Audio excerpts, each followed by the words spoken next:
love you. All the good times we had, I wish I could repeat them for the past 3 months. Love and feeling a little feeble.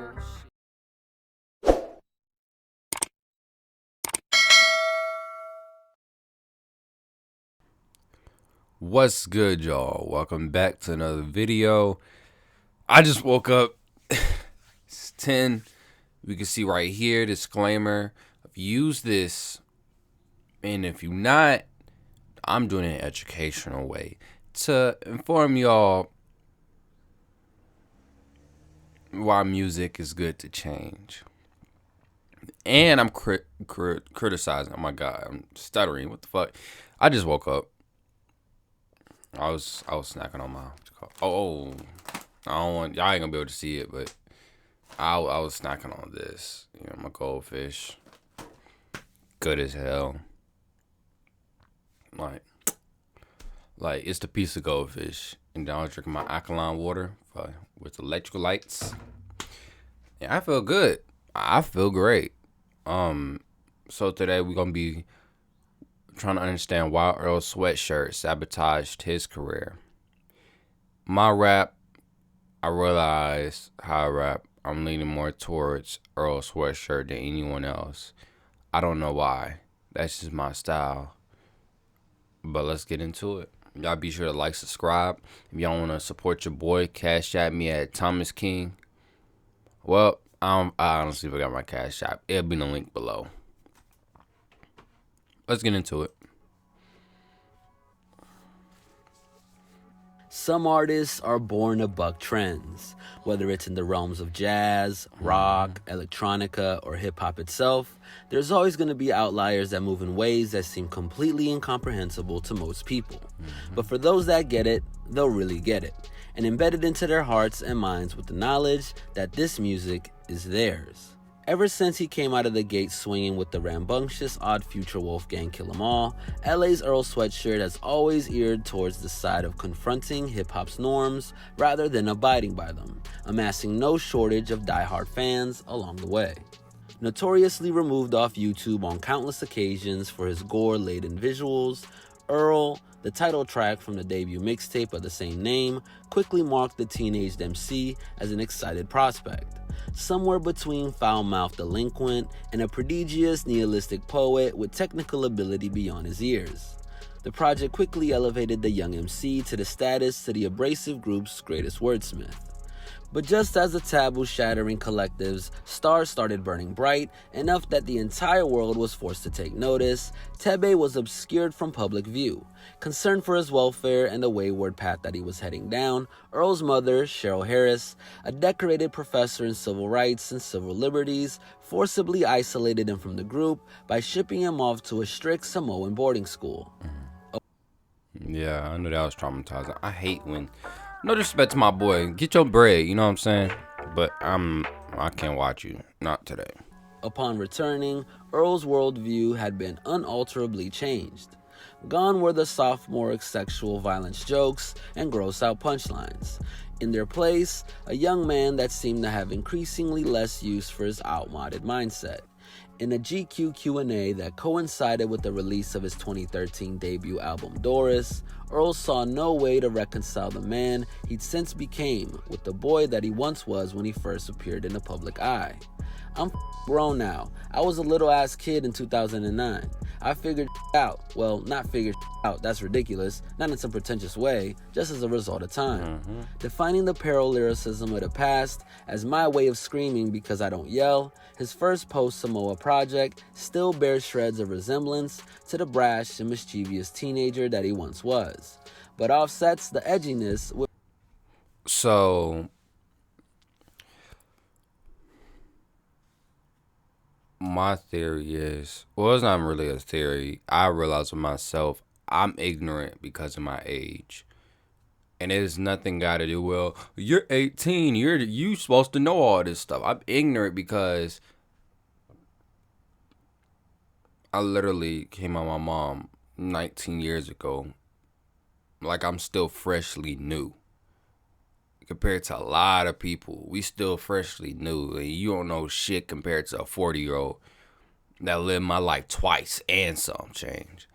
You know what I'm saying? It's like age comes with wisdom. Age comes with knowledge about life. Age comes with the values of life. Age comes with all this beautiful shit about life, the legacy and everything else that you can leave on to next generations and the generations after that. Me right now, I'm ignorant because I think I know everything. I don't. I accept that I don't know everything, but at times I feel like I know everything. Or at times I feel like I could talk to y'all like this, like, oh, da-da-da, and say all I feel. But it's not really like it is. But I know when I'm 31, I'm going to be 10 times more educated, 10 times more understanding on how life works. I just have a good concept right now, but that's just my opinion. I feel like I'm at my age, from 16 to 18, even then possibly 21, you're supposed to say this shit that, I ain't no supposed to, but you're supposed to be, someone's supposed to teach you. And if no one can teach you, you have to find a teacher. Like, you know how we made jokes as kids, so we didn't thought nothing about it? The older you got, you realize that shit's fucking wrong. Because someone told you that shit's fucking wrong. You can make jokes about every little thing. You have to know when to play and when to be serious. Now, my dad always told me when I was a kid, I used to joke all the time. When I got older, everything's serious. And I have to learn how to joke sometimes. I'm better at it now, but I'm just saying, throughout life, I realized things because the older I got. That's all. With frank discussion on addiction, loss, and the persistent tug of depression that had haunted him for his entire life. At this stage, Tebe still operated within the spectrum of the mainstream in the same way that Tyler, the Creator, does to this day. Their music looked at hip-hop from an unorthodox viewpoint, but was still palatable enough that it could resonate with a passive ear that encountered it. But from March 23, 2015, and the release of I Don't Like I Don't Go Outside onwards, Earl had been unafraid to alienate anyone that came along looking for an agreeable listening experience and isn't willing to go along for the ride with them.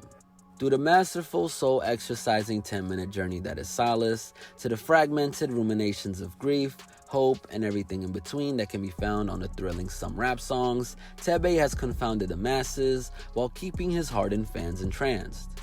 Then, in the heady mix of sonic discordance and the lyrical profundities that made up Feet of Clay arrived in November, it marked the point where some listeners officially revoked their interest in the 25-year-old once and for all.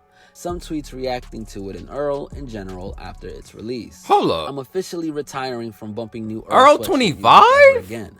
That man Oh, is yeah, finished. he is young. Y'all keep Horrendous. forgetting that shit. Keep hyping that trash. Doris was a good time, proclaimed one particularly fury Twitter user to the tune of over 200 likes. Consisting on offbeat textures and meandering flows, Feet of Clay is a million miles away from his debut studio album, and his purposeful renunciation of anything that's even slightly comparable to what's occurring in hip-hop's chart-friendly sphere has lost him no shortage of casual fans, and this can be charted in brass tracks. Upon its release, Doris enjoyed considerable showing on the charts, peaking at number 5 on the Billboard 200.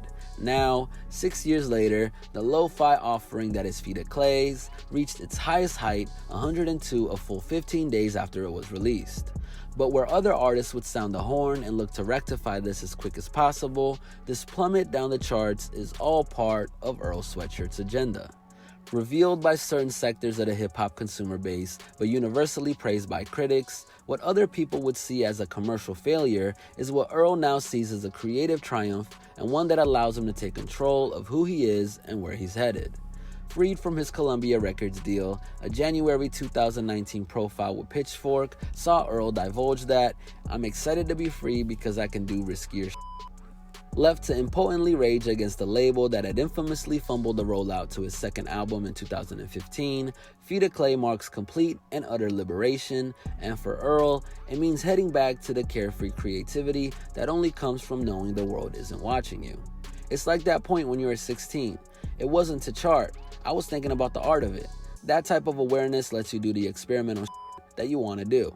Between these two modes, quick rhyming technician and experimentalist, a conversation is taking place about who Tebe Naruto is and what Earl Sweatshirt represents. On Feet of Clay, what Earl Sweatshirt represents is an artist that's meeting his own specifications without having to worry about any interjection. From the non-existent production values of the East video to his decision to incorporate features from fellow subversive and relative unknowns such as Makhami, Liv E, and Mavi, the EP has a feeling of low stakes that you'd never expect to arise in the work of an artist that could be a household name by now if you wanted. Whether it was at Odd Future's cultural peak around the OF Tape Volume 2, or guesting alongside Danny Brown, Ab-Soul, and Kendrick Lamar on Really Though, there's been no shortage of windows in which Earl could have consolidated the hype and made strides towards increasing his mainstream profile. But while some artists find the ensuing fame and flashbulb-filled lifestyle that comes with being a rapper just as, if not more alluring, than the act of artistic expression, Earl sees no value in the recognition of hip-hop stardom. And in the 2015 Q&A with Ferrari Shepherd, Tebe seemed eager to dismantle his own notoriety once and for all. Fame is a stressful and dehumanizing pedestal, because that's what it was for me. I didn't get the privilege of having a choice when it came to the ascent of my name and likeness in music. Naturally, I was upset. Disheartened as he was by being unceremoniously thrust into the public eye, Earl may not take any pleasure from the visibility that comes with hip-hop success, but had the self-awareness to release that he had a role to play. And in typical fashion, it's one that's more in line with that of backpacker MCs of the bygone eras, or even his own father, South African poet and activist Kier Pest Gyoketstil, than any commercially minded run-of-the-mill rapper. My ultimate job purpose is to teach. I'm blessed to have a platform that allows me to speak to many at once. I recognize that I can make consciousness a tangible thing for young people. So, while some rap songs Nowhere to Go saw Earl lament over the weight that had been exacted on his young shoulders as he spit, "You gave me a coast, you went and gave me a cape, but that never gave me no hope," Earl now accepts the role that he has in pushing hip-hop forward through not only his ability, but the innate intimacy of his music. He's just committed to doing it on his own terms. Intent on reshaping our understanding of who Earl is and what bracket his music should be filed under with each passing project, Earl isn't too much making a concerted effort to outrun his past self, as he's actively shunning the notion that as an elite rhymer, he should be striving to reach the top of the game. Instead, he sabotaged his mainstream appeal in order to move unencumbered and allow the music to find its way to receptive ears rather than ones that are looking for him to meet any cultural criteria. Across I Don't Like to some rap songs and the recent Feet of Clay, Earl has thrown caution to the wind when it comes to creating and found that the abstract, while less marketable, is what compels him to keep picking up the pen. And in the conversation with his mother Cheryl Harris at MLCA, Earl all confirmed that any pressure to clamber up the chart or responding to outdated perceptions of who he is or was have been erased in favor of using rap as his conduit to make sense of it all. Responding to a fan's question about his writing process, Earl had the following to say: "It's for sale. You can obviously go buy it if you feel that, but its goal when it comes out isn't to sell the most. It's to get it off, you know what I'm saying? Figure it out. Rap helps me figure out life. It's just a medium that I figure out life through, you know what I'm saying? So for me, that's the joy. And when you strip away the glitz, the glamour, the accolades, or the platinum plaques, and the incessant noise of the industry machine, isn't that what hip-hop has always been about?"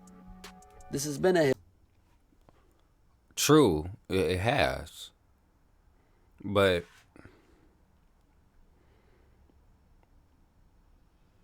me, I would want that. I would, but I don't want that fame that everybody knows who I am, because I want to be able to reach as many people as I can. But I know that, you know how paintings are. Paintings become a lot more expensive when that motherfucker dies, when that artist dies, compared to when he's alive. No one cares about him. I don't want that to be me. I want to be able to, like, even be in the same room with the little babies and everybody else. I want to be able to put people in the same room that really don't have no reason to be in the same room and rap how I want them to rap. Not in no controlling way, but like rap like, hey, try this out. Rap it like this. Like, I want to hear people rap like other people and see how it goes. Personally. But it's all a challenge. I can't force no one to do nothing. But I would say Earl Sweatshirt, he's a genius. He's better than just about every rapper I hear nowadays. To be honest with you, he just realized he don't need the public fame. He can make enough money and still be happy with the amount of fans he has personally. He don't need to do all this extra shit, accolades. He don't.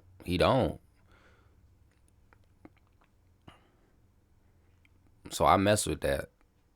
But with that being said, tell me your favorite Earl Sweatshirt song, and do you think Earl Sweatshirt's a legend? I do. He is. Do you feel like Earl Sweatshirt deserve to get his flowers while he's still here? Or you feel like people don't give a fuck about him because he raps off beat, but y'all don't realize he rap off beat to tell y'all it doesn't fucking matter about the beat. Y'all worrying about fucking beats. Y'all not really worrying about what the man's saying. And it plays with you. You're like, oh shit, I am doing that because it don't sound cool because the beat's off. That being said, be sure to like, subscribe. Sorry if y'all keep hearing swallowing. I'm trying to swallow this little thing in my fucking throat, and it feels weird. And as soon as I get off, I'm going to just chug the rest of this water out. With that being said, be sure to like, subscribe. See y'all next video. Peace. Mario the poet.